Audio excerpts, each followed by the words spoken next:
General science standard 8। बच्चों हम लोग ये वीडियो में सेकंड लेसन स्टार्ट करने जा रहे हैं, हेल्थ एंड डिसीजेस। हेल्थ आप पता है आपको, हेल्थ और diseases. Okay, so first of all we are going to study what is health. Before that some questions are given. Have you ever taken the leave from school due to sickness? What happens exactly when we become sick? Sometimes we feel good even without taking any medicines, and sometimes we need to consult doctor and take regular medicines in sickness. Why is it so? तो ये कुछ सवाल है आपसे कि आप कभी बीमार हुए हैं, लीव लिया है, बीमार होने पे आपको कैसा फील होता है, कभी कुछ बीमारी बिना मेडिसिन के और कभी कुछ बीमारी कंटिन्यूस मेडिसिन लेने से ठीक हो जाता है। ओके, सो ये सब क्यों होता है? चलो ये लेसन में हम ये पढ़ने जा रहे हैं। Now let's study about health. So, health, what is health? Health is a state of complete physical, mental, and social well beingness, and not merely the absence of any disease. Health means अगर हमें बीमारी नहीं है तो we cannot say that we are healthy. बीमारी सिर्फ नहीं होना healthy नहीं होता. Healthy means we should be well, means our well beingness, यानी हम सही होना चाहिए, हमारा फिजिकल स्टेटस सही होना चाहिए, हमारा मेंटल स्टेटस एकदम परफेक्ट होना चाहिए, सोशल स्टेटस भी एकदम परफेक्ट होना चाहिए। यानी फिजिकली, मेंटली, फिजिकली यानी हमारे बॉडी से, मेंटली यानी हमारे माइंड से, एंड सोशली यानी हम समाज में किस तरह बिहेव करते हैं लोगों से, ये भी एकदम परफेक्ट होगा तो we can say that we are healthy. So what is disease? Now, what is disease?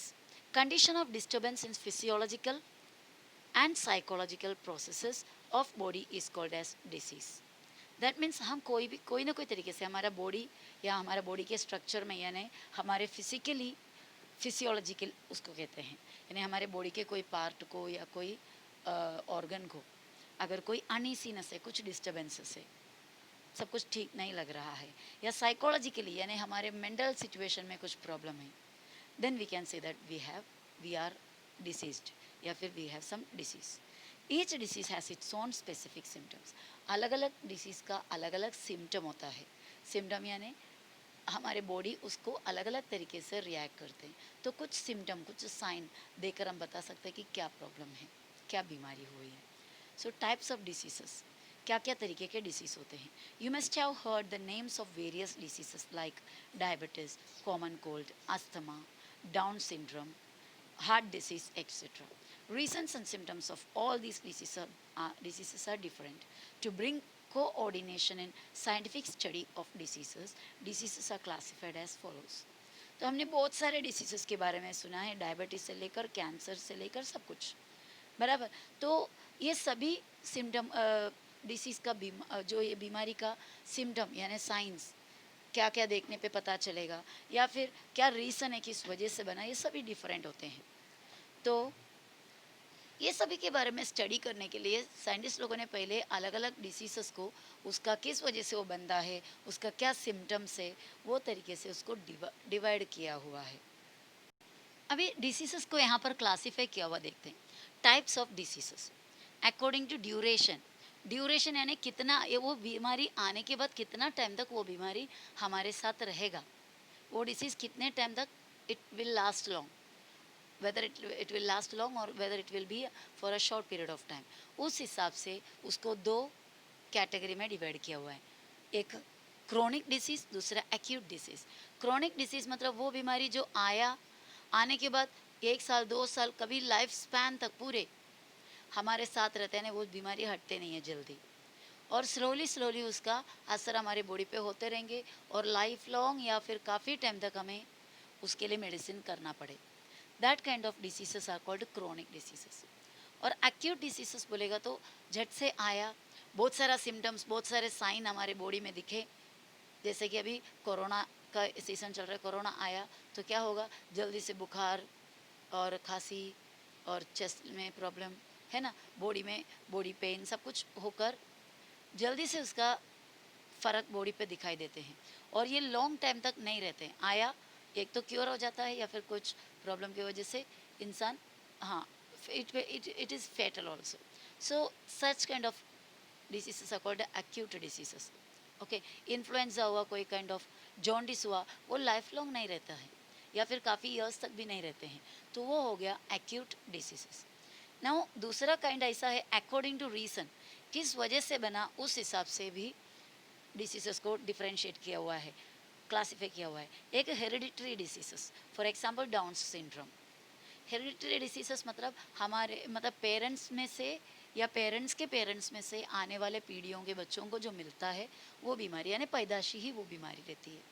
Down syndrome थोड़ा बहुत एबनॉर्मल काइंड ऑफ बच्चा जन्म लेते हैं और वैसा उनका लाइफ पूरा जाता है. और भी बहुत सारे डिसीजेस है जो हेरिडिटरी है.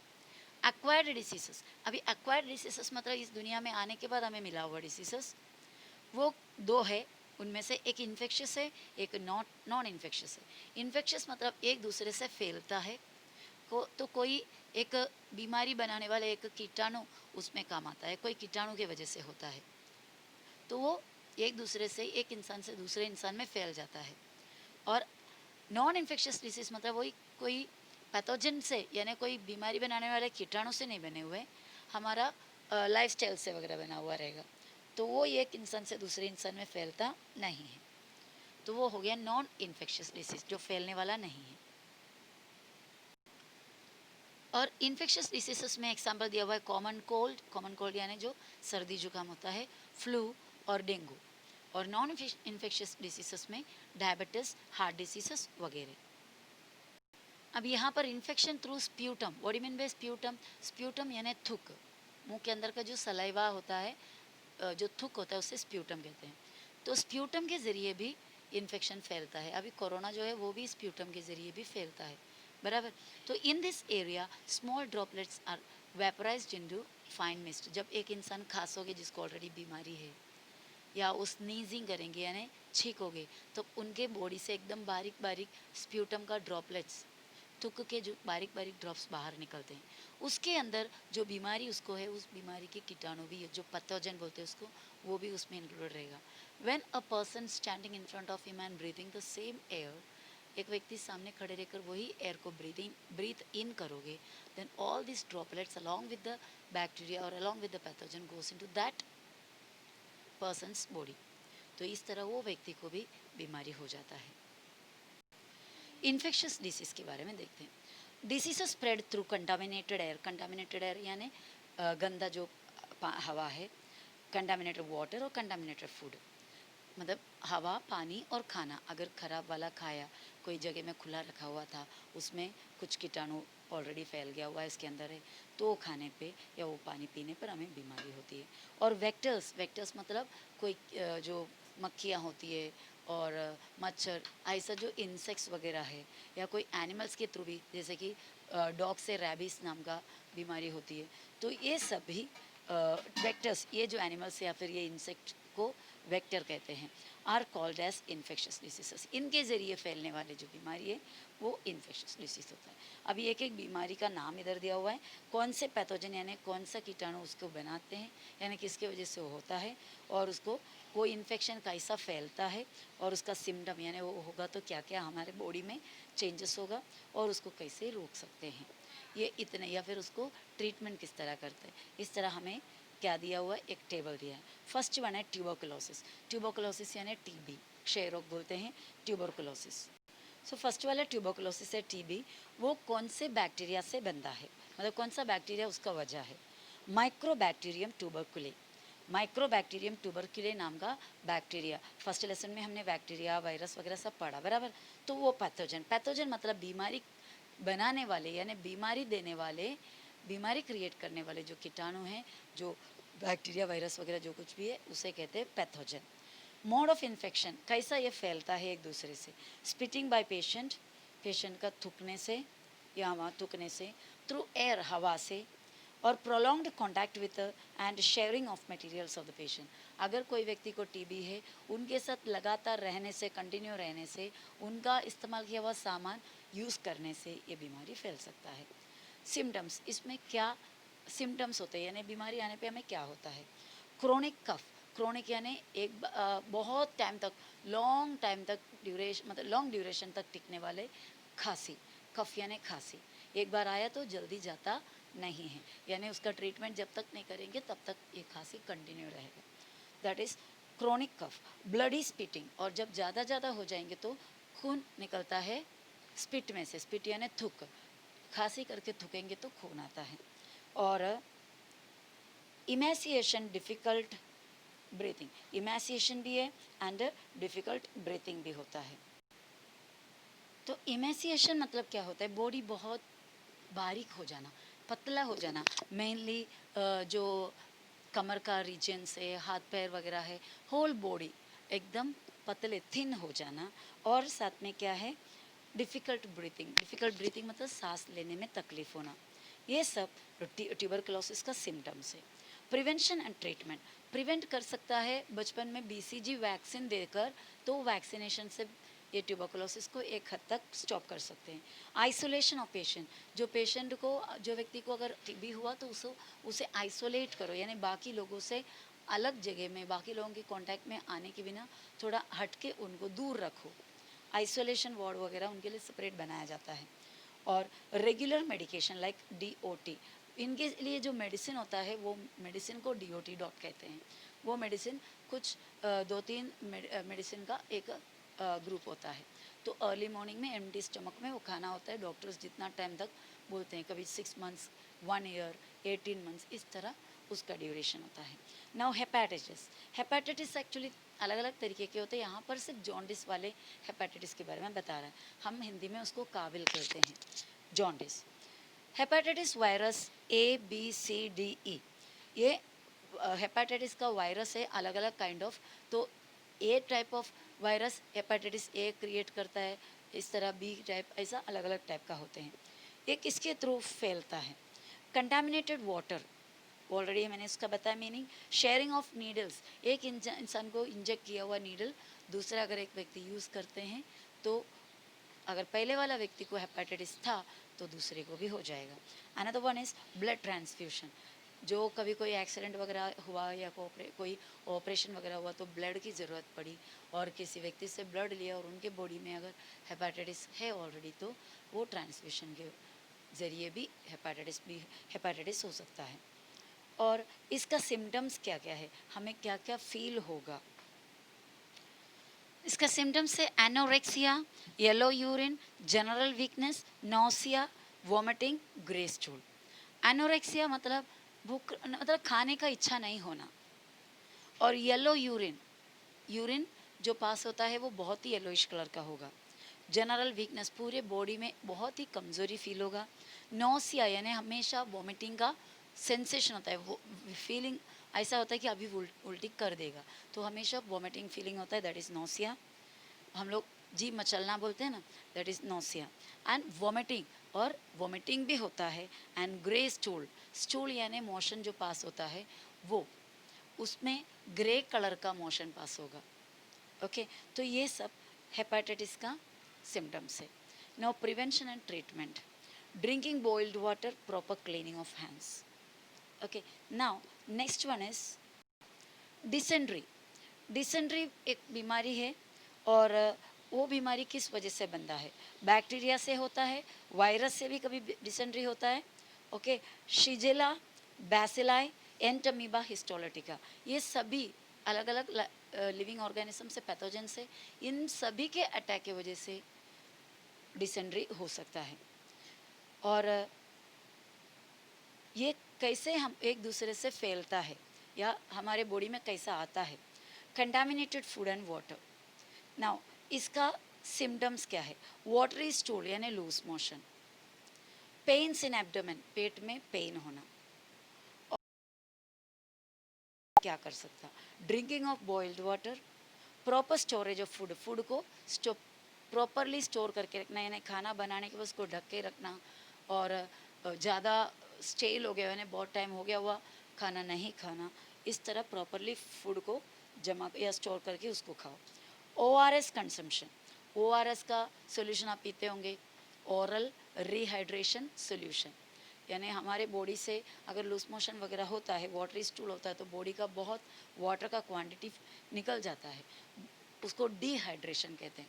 और इतना हद तक निकल जाने नहीं देना है कि वाटर का कंटेंट निकल निकल कर इंसान का जान चले जाए, क्योंकि बहुत ही बड़ा खतरनाक एक सिचुएशन है वो। तो इसके लिए हमें ORS का पानी पीना चाहिए। नॉर्मली हम घर में भी बनाकर, मतलब पानी को गर्म करके नमक और शक्कर डालकर भी ये सॉल्यूशन बनाकर पी सकते हैं। नेक्स्ट है कोलेरा। कोलेरा भी वही स्टमक से रिलेटेड बीमारी है। विब्रियो कोलेरे ये एक बैक्टीरिया है, उसकी वजह से ये बीमारी होती है। कंटामिनेटेड फूड और वाटर लेने से या खाने से पीने से होता है। इसमें क्या सिम्टम्स है? अगर कोलेरा होगा तो हमें वॉमिटिंग होगा, severe diarrhoea, diarrhoea means loose motion, वो भी सीवियर यानी बहुत ही खतरनाक डायरिया यानी लूज मोशन होगा।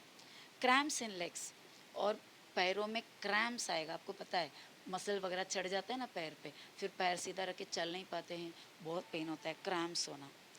और इसको दूर करने के लिए, इससे बचने के लिए फॉलोइंग हाइजीनिक प्रैक्टिसेस, यानी साफ सुथरा रहना पहला फॉलो करना चाहिए। अवॉइडिंग ओपन प्लेस फूड, खुले जगह में या खुला रखा हुआ फूड को खाना बंद कर दो। ड्रिंकिंग बॉइल्ड वाटर और वैक्सीनेशन अगेंस्ट कोलेरा, कोलेरा का वैक्सीनेशन भी मिलता है। इसका मतलब ये नहीं कि कोलेरा का वैक्सीनेशन वन टाइम लिया तो लाइफ लॉन्ग कोलेरा से बचेंगे, नहीं, इसको टाइम टू टाइम लेना पड़ता है। टाइफॉइड, और ये टाइफॉइड नाम का, आजकल तो टाइफॉइड बहुत ही कॉमन एक डिसीज है। टाइफॉइड नाम का जो बीमारी है उसको बनाने वाला पैथोजन का नाम है सैल्मोनेला टाइफाई। सैल्मोनेला टाइफाई एक बैक्टीरिया है, और ये टाइफॉइड भी कंटामिनेटेड फूड और वाटर से फैलता है। और इसमें क्या क्या कंडीशन है, क्या क्या सिम्टम्स आता है? Anorexia, headache, rash on abdomen, पेट में रैशेस आता है, जैसा क्या बोलते हैं, जैसे नाखून वगैरह मारेंगे तो, या फिर इचिंग करेंगे तो कैसा, खुजली करेंगे तो कैसा रैशेस आता है वैसा। और डिसेंट्री होता है इसके साथ साथ, डिसेंट्री ऑलरेडी हमने पढ़ा। और fever up to 104 degree Fahrenheit. 104 degree Fahrenheit, Fahrenheit is a unit of measuring temperature. आपने सेल्सियस सुना होगा, सेल्सियस में हमारा बॉडी टेम्परेचर 37 नॉर्मल होता है, 38 मतलब बहुत ही हाई टेम्परेचर पहुंच गया। तो ये 38-39 डिग्री का मतलब वो फ़ारेनहीट में करोगे तो 100 के एबो हो गया, 38 भी 100 के एबो हो जाता है। तो फ़ारेनहीट में 104 डिग्री से ज़्यादा टेम्परेचर, मतलब उतना तक टेम्परेचर पहुंच जाते हैं।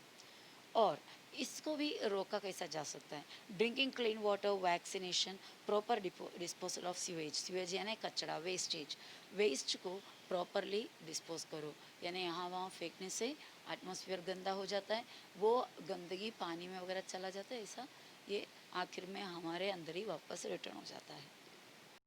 सम important diseases of present days, आज की तारीख का कोई इम्पोर्टेंट डिसीजेस क्या क्या हो सकता है? Dengue, mosquitoes lay eggs in waterlogged places and thereby their population increases. Different species of mosquitoes spread different diseases. Dengue is spread by Aedes aegypti, जो डेंगू क्रिएट करने वाले, डेंगू को फैलाने वाले जो मॉस्किटो है, वो मॉस्किटो का नाम है aedes aegypti. This disease is caused by, ये डिजीज़ किस वजह से बनता है?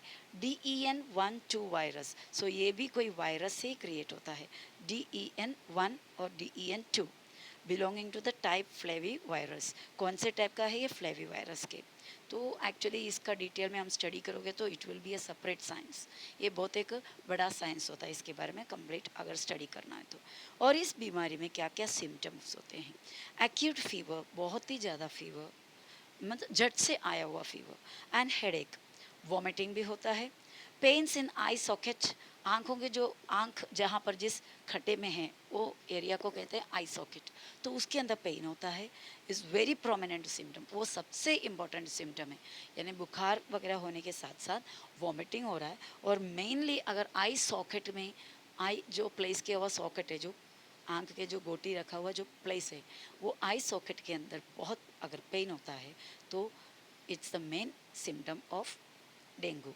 Decrease in platelet count, body के अंदर आपने सुना होगा सफ़ेद पेशी वगैरह आम लोग बोलते हैं, तो प्लेटलेट बॉडी के अंदर जो ब्लड का एक पार्ट पार्ट है प्लेटलेट। प्लेटलेट का काउंट एकदम कम होना, दैट में लीड टू इंटरनल हेमोरेज। अगर ज़्यादा प्लेटलेट का काउंट कम हो गया, प्लेटलेट का काउंट बहुत गिर गया, तो internal haemorrhage, haemorrhage means bleeding, blood अंदर ही कोई ना कोई बॉडी का पार्ट से, बॉडी के अंदर से ब्लड निकलने लगेगा, यानी ब्लड वेस्ट हो जाएगा, या कोई बॉडी पार्ट में, ब्रेन में हो सकता है, कोई भी बॉडी पार्ट में ब्लड हेमोरेज हो जाएगा, यानी ब्लड बाहर निकलेगा वहाँ से, या ब्लीडिंग होगा। तो यहाँ पर आपको एक छोटा सा इमेज दिया हुआ है, टायर्स किधर भी पड़ा रहा है, बराबर, तो साफ सुथरा नहीं है, उसके अंदर पानी जमा हुआ है, तो उसमें जहाँ पे पानी जमा हुआ रहता है वहाँ पर मच्छर उसके अंडे डालते हैं, और उसका लार्वा उसमें बनता है, और उस लार्वे से नया बहुत सारे मच्छर और क्रिएट होता है, और यही मच्छर ये जो पैथोजन को, यानी कि ये जो वायरस को, ये व्यक्ति के बॉडी से दूसरा व्यक्ति की बॉडी में पहुंचा देते हैं। यहाँ पर एक इमेज आपको दिया हुआ है, you have to fill this, try yourself and try to fill it. तो यहाँ पर देखो मच्छर, ये जो सेंटर में दिया हुआ है, एडिस इजिप्टाई नाम का जो मच्छर है, जो मॉस्किटो है, जो डेंगू बीमारी को फैलाते हैं। और इसके लिए देखो यहाँ पे कोयल दिया, मॉस्किटो कोयल, देखो काफ़ी कुछ यहाँ पे धुआं मार रहा है, और एक फ़िश भी यूज़ करते हैं, वो भी एक्चुअली ये मॉस्किटो को मारने में मदद करते हैं। तो काफ़ी कुछ डिवाइसेस यहाँ पर दिया हुआ है, तो you try and find out how to fill this. अभी हमें इधर छोटा सा और एक जानकारी दिया है, वो भी हम पढ़ते जाएंगे। ये कोई पोर्शंस आपके टेक्स्ट बुक से, आपके सिलेबस में से निकाल दिया हुआ है, लेकिन इसी साल के लिए निकाला है बिकॉज ऑफ लॉकडाउन। तो नेक्स्ट ईयर इसके आगे आप पढ़ोगे तो आपको जानकारी नहीं रहेगा, तो आप कहाँ से फिर ढूंढेंगे, इसलिए हम हर एक चीज़ को एक्सप्लेन करते जाएंगे। तो malaria is caused due to female anopheles, while elephantiasis is due to female culex. तो एनोफिलिस मॉस्किटो और क्यूलेक्स मॉस्किटो, दो अलग अलग काइंड ऑफ मॉस्किटो, उनके फीमेल यानी उसमें से जो लड़की मॉस्किटो होते हैं, वो मलेरिया को फैलाने वाला एनोफिलिस, फीमेल एनोफिलिस मॉस्किटो होता है। और एलिफेंटियासिस, मलेरिया आपको पता है, एलिफेंटियासिस यानी हाथी रोग, जो पैर ऐसा मोटा मोटा हो जाता है हाथी के पैर जैसा, जो वो भी कभी ठीक नहीं होता है। तो ये एलिफेंटियासिस को फैलाने वाला क्यूलेस नाम का फीमेल मॉस्किटो है। और ये सभी एनोफिलिस या क्यूलेस, ये सभी मॉस्किटोज़ के लिए पानी की ज़रूरत पड़ती है। एनोफिलिस और एडिस जो मॉस्किटोस है, वो क्लीन वाटर में रहता है, और क्यूलेक्स मॉस्किटो जो है डर्टी यानी गंदे सीवेज वाटर, गटर का जैसा पानी जो है उसके अंदर पलता है। Now we are going to study about the swine flu. Reasons of infection. Infection for swine flu occurs through pigs and humans. इंसान से भी फैलता है और पिग से भी फैलता है swine flu. Viruses of swine flu are spread through sweat of infected person. एक जो इन्फेक्टेड पर्सन है, यानी जिसको अगर स्वाइन फ्लू है, ऐसा एक व्यक्ति के स्वेट से, स्वेट यानी पसीना, उससे दूसरे व्यक्ति को स्वाइन फ्लू फैल सकता है। Similarly, it is spread through the secretions of nose, throat and saliva.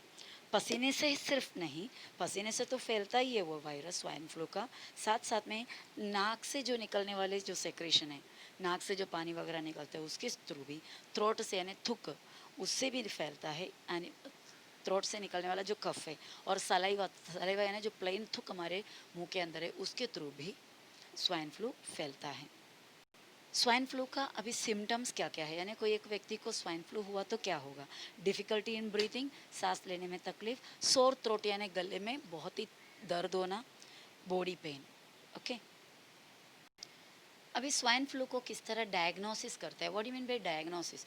कोई भी बीमारी को पहचानना, एक व्यक्ति को अगर कुछ प्रॉब्लम हो गया, कोई तकलीफ है, कुछ बीमारी है, पता नहीं चल रहा है, तो ब्लड टेस्ट वगैरह करते हैं, है ना, अलग अलग टेस्ट करके वो कौन सा बीमारी है करके फाइंड आउट करते हैं। तो कौन सा बीमारी है उसे फाइंड आउट करना, उसको कहते हैं डायग्नोसिस। सो स्वाइन फ्लू को किस तरह पहचानेंगे? For diagnosis of swine flu, liquid from throat of patient is sent in laboratory. गले में से थोड़ा सा लिक्विड निकाल कर, यानी गले में से थोड़ा सा जो हमारा गले का जो पानी है उसको थोड़ा सा निकाल कर उस लिक्विड को लेबोरेटरी में सेंड कर भेजते हैं चेकिंग करने। Diagnostic facilities are available in national institute of virology NIV Pune and national institute of communicable diseases NICD Delhi. तो हर जगह में स्वाइन फ्लू का टेस्टिंग नहीं होता। ये दो सेंटर दिया हुआ है, एक नेशनल इंस्टीट्यूट ऑफ वायरोलॉजी और जो पुणे में है, और दूसरा national institute of communicable diseases जो दिल्ली में है। यहाँ पर इसका डायग्नोसिस होता है। First case of swine flu was reported in Mexico in 2009. Swine flu is caused by the virus influenza A H1N1. Persons who come in contact with pigs can contract this disease.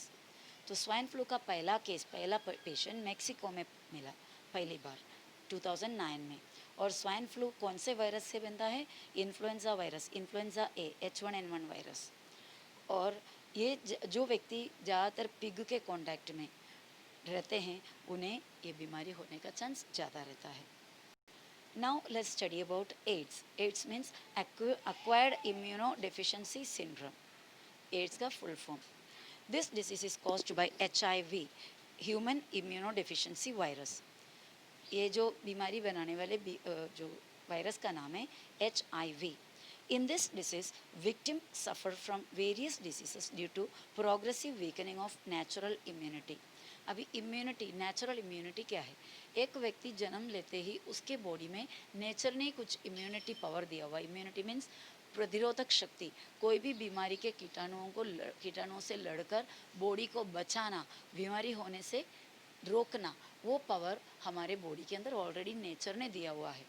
पर हम क्या करते हैं, अलग अलग lifestyle की वजह से ये इम्यूनिटी को कम कर देते हैं। कभी कभी कोई बैक्टीरिया वगैरह बॉडी के अंदर जाने पर भी इम्यूनिटी कम हो जाता है, और बिना वजह बहुत सारे मेडिसिन खाने से भी इम्यूनिटी कम हो जाता है। और ये जो HIV का जो वायरस है, बॉडी के अंदर एक बार जाने के बाद ये क्या करता है, मेनली हमारे बॉडी के इम्यून सिस्टम को ख़राब कर देते हैं। तो इम्यून सिस्टम ख़राब हो गया तो बीमारी जल्दी लग जाता है। तो जिसको भी ये बीमारी है, तो ये बीमारी स्पेसिफिक कोई बीमारी नहीं होती है। ये जो क्या करता है, इम्यून सिस्टम ख़राब करने की वजह से ऐसे व्यक्ति को कोई भी बीमारी फटाफट हो सकता है।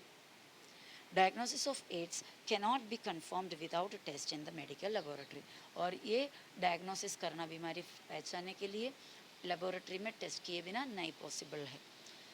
ELISA test is used for its proper diagnosis. इसके लिए एलाइसा नाम का एक टेस्ट होता है, वो इसके लिए प्रॉपर डायग्नोसिस के लिए काम आता है। Symptoms of AIDS are person specific, यानी अलग अलग व्यक्ति पे अलग अलग सिम्टम्स दिखाते हैं। मतलब इसका स्पेसिफिक सिम्टम हम बता नहीं सकते, ये पर्सन टू पर्सन डिफरेंट होता है। और इधर एक रेड रिबन का जो सिंबल दिया हुआ है, that is the symbol of AIDS. Now something you have to know is AIDS does not occur due to touching to and sharing the food with HIV infected person or by nursing the HIV patient. देखो, ads कभी फैलता नहीं है अगर हम एक HIV patient के साथ हम खाना शेयर करें, या फिर उनके साथ अच्छा से उनके साथ कांटेक्ट में रहे, शेयरिंग करें उनके चीज़ें, या फिर मतलब खाना शेयरिंग करे, या उनको टच करे, या फिर HIV कोई पेशेंट है उसका ट्रीटमेंट करे, उनका पूरा सेवा करे, तो भी वो बीमारी फैलता नहीं है। Our behaviour with HIV infected person must be normal. तो इस तरह के पेशेंट के साथ हमारा बिहेवियर हमेशा नॉर्मल होना चाहिए। HIV was first reported in an African species of monkeys. ये जो बीमारी सबसे पहले एक अफ्रीका के एक काइंड ऑफ मंगीज़ में पाया गया। According to the national AIDS control programme and UN AIDS, UN का जो एड्स का सेक्शन है, 80 to 85% HIV infections in India occur through unsafe sexual contacts. जो गलत तरीके का सेक्शुअल कॉन्टैक्ट करने की वजह से ही, अनसेफ सेक्सुअल कॉन्टैक्ट करने की वजह से ही ज़्यादातर 80 to 85% लोग ये बीमारी के शिकार बन जाते हैं। और बाकी जो बचे हुए जो शिकार है, वो हो सकता है कि जो एक हॉस्पिटल में गए और हॉस्पिटल में एक सिरिंज को एक पेशेंट को इंजेक्ट किए, उसी सिरिंज को यूज़ किए, या फिर कभी रेज़र मतलब सेम ब्लेड से अगर क्या बोलते हैं दाढ़ी वगैरह बनाते हैं, ऐसा sharing of in blade, needle, ये सब यूज़ करने से भी ये बीमारी फैल सकता है। Now infections through animals. Rabies, this is a viral disease. ये एक वायरल डिसीज़ है। What do mean by viral disease? जो वायरस की वजह से फैलने वाली बीमारी को वायरल डिसीज़ कहते हैं। It occurs due to the bite of the infected dog, rabbit, monkey, cat etcetera. तो अभी तक शायद आपने सुना होगा जो पागल कुत्ता काटने से ही रैबिस होता है। बिल्कुल नहीं, पागल कुत्ता काटने से ज़्यादातर रैबिस होता है, लेकिन इवन रैबिट और मंकी और कैट एक्सेट्रा एक्सेट्रा ऐसा और भी एनिमल्स हैं जिनके बॉडी में ऑलरेडी रैबिस का वायरस है, और वो ऐसा जो एनिमल है इंसान को काटेंगे तो इंसान को भी वो बीमारी हो सकता है। Virus enters the brain via neurons, और ये वायरस जो रैबिस का वायरस है सीधा ब्रेन को अटैक करता है हमारे बॉडी के न्यूरॉन के ज़रिए। न्यूरॉन यानी हमारे बॉडी में हमको फीलिंग्स वगैरह बताने वाला, ब्रेन का मैसेज हमारे बॉडी को, बॉडी के मैसेज ब्रेन को देने वाला जो सेल होता है स्पेशल काइंड ऑफ, उसको न्यूरॉन कहते हैं। आगे जाकर आगे के क्लासेस में आप न्यूरॉन का स्ट्रक्चर वगैरह पढ़ेंगे। तो न्यूरॉन को पहले अटैक करते हैं और उसके बाद सीधे ब्रेन को अटैक करता है। तो नर्वस सिस्टम यानी हमारा पूरा ब्रेन अगर काम बराबर नहीं करेंगे तो पूरा सिस्टम खराब हो जाएगा। In this sorry hydrophobia is one of the important symptom of this disease. Hydrophobia, hydro मतलब पानी, फोबिया मीन्स डर। पानी से डर यानी पानी किधर देखेगा तो डरना और बहुत ही बेकार तरीके से पागल जैसा हरकतें करना, भौंकने का जैसा आवाज़ करना, ये सब एक्चुअली रैबिस का सिम्टम्स है। रैबिस होगा तो in this case the victim यानी शिकार shows extreme fear for water, पानी को देखे बहुत ज़्यादा डर दिखाएगा। Rabies is fatal disease, rabies हुआ तो फैटल है यानी जानलेवा है। रैबिस एक जानलेवा डिसीज है। However fatality can be prevented by timely vaccination before onset of symptoms. Onset यानी शुरुआत। अगर समझो कोई कुत्ते हमें काटें, किसी को भी काटा तो क्या कर सकते हैं, सबसे पहले उतना एरिया को वॉश करके, जहाँ पे काटा वो एरिया को अच्छा से साबुन या डिसइंफेक्टेंट जैसे सैवलॉन या डेटोल वगैरह डालकर अच्छी तरह वॉश करने के बाद जल्दी से जल्दी हो सके हॉस्पिटल में जाना है और रैबिस का जो इंजेक्शन होता है वो इंजेक्शन लेना है। अगर नहीं हमने ये नहीं किया और एक बार सिम्टम स्टार्ट हो गया, रैबिस होने का सिम्टम अगर स्टार्ट हुआ तो उसके बाद वो इंसान को बचाना इम्पॉसिबल है, पॉसिबल है ही नहीं। कुछ भी करके वो इंसान का जान नहीं बचेगा उसके बाद। ओके तो before the onset of symptom शुरू होने से पहले इसको वैक्सीनेशन करके रोका जा सकता है। Symptom start to appear within 90 to 175 days of dog bite. अगर एक कुत्ता आज एक इंसान को काटा तो 90 दिन तक उसका कोई असर नहीं दिखाई देगा। अगर रैबिस है वो कुत्ते को तो भी 90 डेज़ के करीब तक कुछ भी सिम्टम नहीं दिखाई देगा। तो हमें लगेगा अरे कुछ नहीं, हमारे घर का कुत्ता था काटा, कुछ नहीं होगा, अभी तक तो कोई प्रॉब्लम ही नहीं हुआ। ऐसा नहीं है, 90 दिन के बाद भी सिम्टम निकल सकता है। कभी कभी 175 यानी 175 डेज़ के बाद डेज तक भी इसका सिम्टम दिखाई देगा। तो सिम्टम होने का इंतज़ार किए बिना, जैसे कुत्ता अगर किसी को काटा तो फटाफट जितना जल्दी हो सके, ये अगर ज़्यादा से ज़्यादा हो जाए तो 1-2 दिन के अंदर ही क्या कर लेना चाहिए, वैक्सीनेशन का इंजेक्शन ले लेना चाहिए। और यहाँ पर रैबिस का जो सिम्टम्स है कुछ दिया हुआ है। फीवर फॉर 2 to 12 वीक्स, 2 से 12 हफ्ते तक बुखार कंटिन्यू चलता रहेगा हल्का हल्का। एक्सैजरेशंस इन बिहेवियर में बहुत सारा बदलाव, जल्दी से गुस्सा आ जाना, जल्दी कुछ बिहेवियरल चेंजेस हो जाना। ओके और हाइड्रोफोबिया आपको मैंने पहले ही बताया। Non-infectious diseases which do not occur through infections and body contacts are called non-infectious diseases. तो नॉन इन्फेक्शियस डिसीज ऑलरेडी मैंने बताया, कोई भी तरीके से एक व्यक्ति से दूसरे व्यक्ति में वो फैलता नहीं है। Such diseases arise in human body itself due to certain reason, कुछ वजह से वो अपने आप बॉडी में होता है। First one is cancer. Uncontrolled and abnormal cell growth is called cancer. जो सेल का ग्रोथ होना ज़रूरी है, लेकिन वो ग्रोथ अगर कंट्रोल के बाहर है, हद से ज़्यादा हो रहा है, तो that kind of cell growth is called cancer. Group और lump of cancerous cells is called as malignant tumor। तो कुछ कैंसरस सेल्स होता है जो ऐसा लंब यानी घाट जैसा बन जाते हैं, वो बहुत ही मैलिग्नेंट है, मतलब बहुत ही खतरनाक होता है। तो वैसा जो ट्यूमर है उसको मैलिग्नेंट ट्यूमर कहते हैं।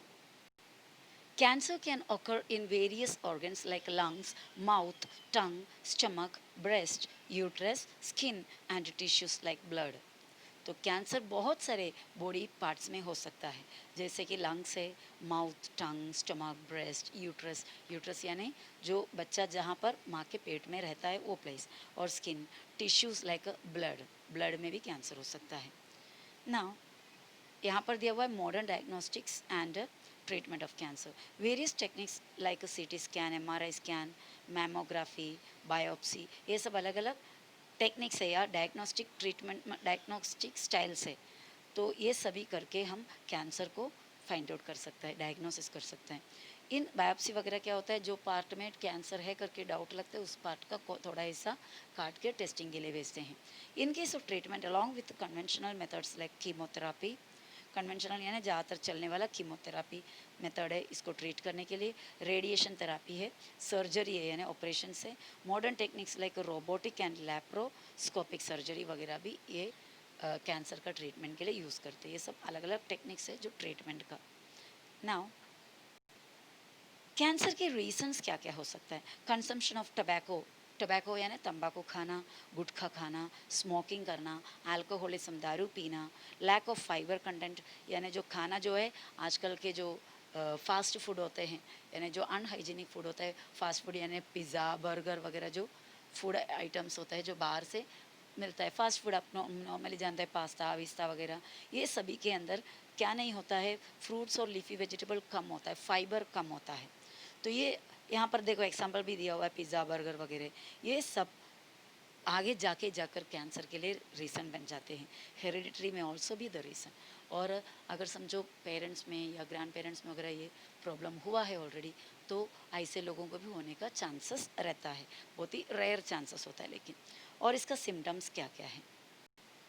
सिम्टम्स होता है क्रॉनिक कफ यानी लगातार कंटिन्यू काफ़ी टाइम तक लॉन्ग पीरियड ऑफ कफ खांसी, होर्स वॉइस यानी आवाज़ बहुत ही एकदम अजीब हो जाना यानी कि क्लियर नहीं होना, रफ आवाज़ बन जाना, डिफ़िकल्टी इन स्वालोइंग निगलने में तकलीफ होना, incurable scar and inflammation body में कोई जगह में स्कार यानी कोई जगह में ऐसा दाग वगैरह लग गया हो, इलाज करके ठीक नहीं हो रहा है, और इन्फ्लेमेशन उसमें जलन सा हो जाना, lumps in the breast, breast area में चेस्ट के एरिया में लंब यानी गांठ जैसा आ जाना, अनएक्सप्लेन्ड वेट लॉस और कोई रीज़न नहीं सा वेट कंटिन्यू घटते जाना, ये सब इसका सिम्टम्स हो सकता है।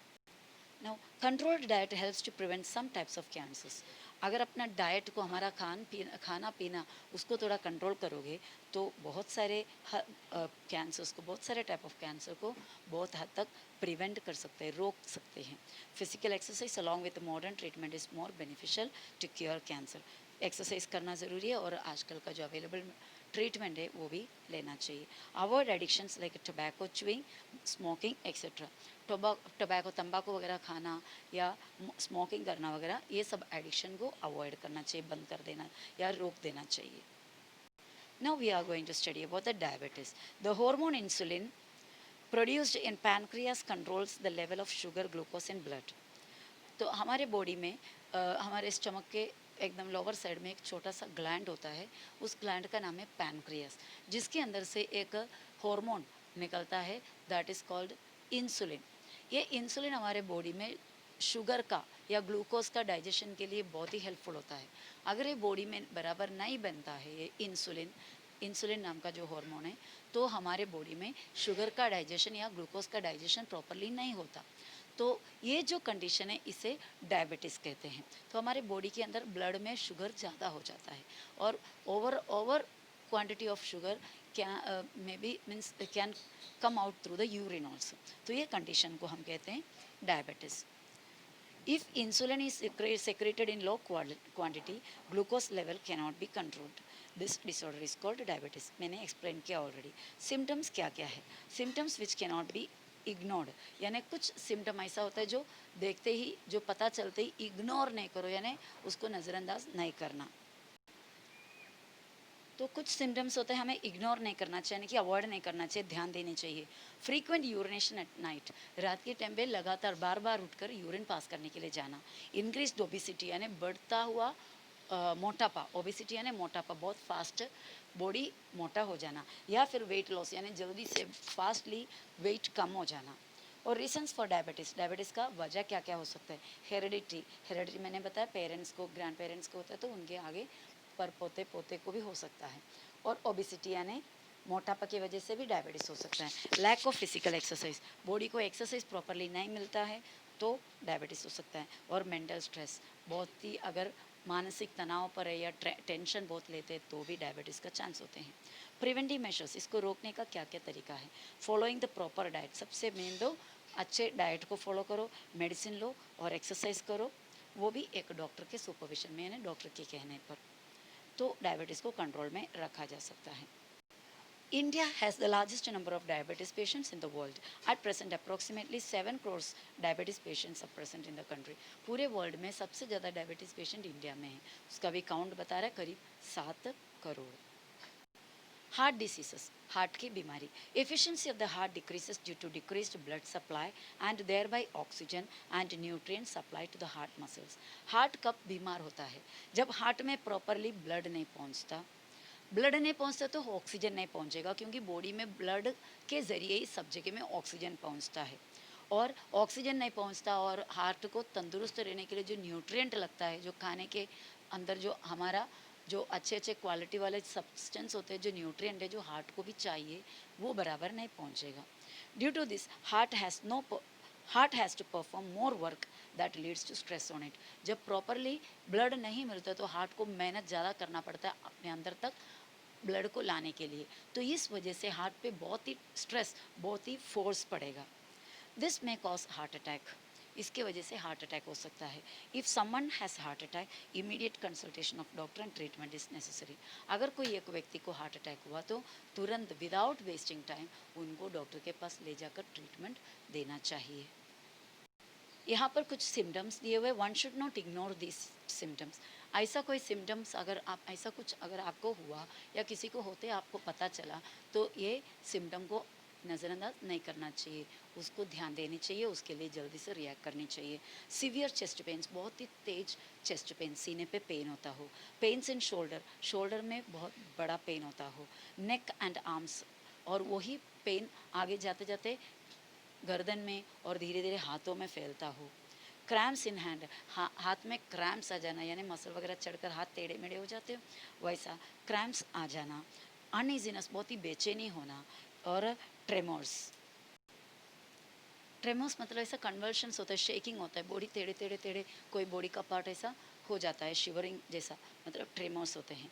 रीज़न ऑफ हार्ट अटैक का वजह क्या है? स्मोकिंग, अल्कोहलिज्म, दारू पीना। डायबिटीज़ की वजह से भी हार्ट अटैक हो सकता है। हाइपरटेंशन यानी बीपी बढ़ जाने से, और ओबिसिटी, मोटापे की वजह से। Lack of physical exercise, proper exercise body को नहीं मिलने से। हेरिडिटी, यानी हेरिडिटी का मीनिंग कई बार मैंने बताया। मेंटल स्ट्रेस, मेंटली अगर बहुत ही टेंशन लेते हैं तो भी होगा। एंगर, हद से ज़्यादा गुस्सा हार्ट अटैक का वजह बन सकता है। एंग्जाइटी यानी बेचैनी, बहुत ही बेचैनी अगर रहेगा तो वो भी हार्ट अटैक का वजह बन सकता है। तो हार्ट डिसीज़ेस का यहाँ पर अलग अलग मेथड, ट्रीटमेंट का मेथड दिए हुए हैं। एंजियोप्लास्टी एक ट्रीटमेंट है, bypass surgery, open heart surgery, installation of pacemaker, installation of stent और हार्ट ट्रांसप्लांट, ये सभी हार्ट का ट्रीटमेंट, हार्ट डिसीज़ का ट्रीटमेंट के लिए यूज़ करने वाले अलग अलग टेक्निक्स है। यहाँ पर दिया हुआ है, each disease has specific scientific reason, diseases do not occur due to divine curse or hating bye anyone. कोई भी बीमारी होने का कुछ स्पेसिफिक रीज़न होता है। कभी कोई भगवान का शाप से वगैरह बीमारी नहीं होता। Diseases can be cured by proper medical treatment and do not by chanting mantras or performing magic tricks. कोई जादू करने से, जादू टोना करने से, मंत्र पढ़ने से कोई बीमारी ठीक नहीं होता। सो माय डियर स्टूडेंट्स, ये लेसन को मैं फ़िलहाल इतने में रख रही हूँ, क्योंकि ऑलरेडी 40-45 मिनट्स का वीडियो बन गया हुआ है। So we will continue the lesson letter.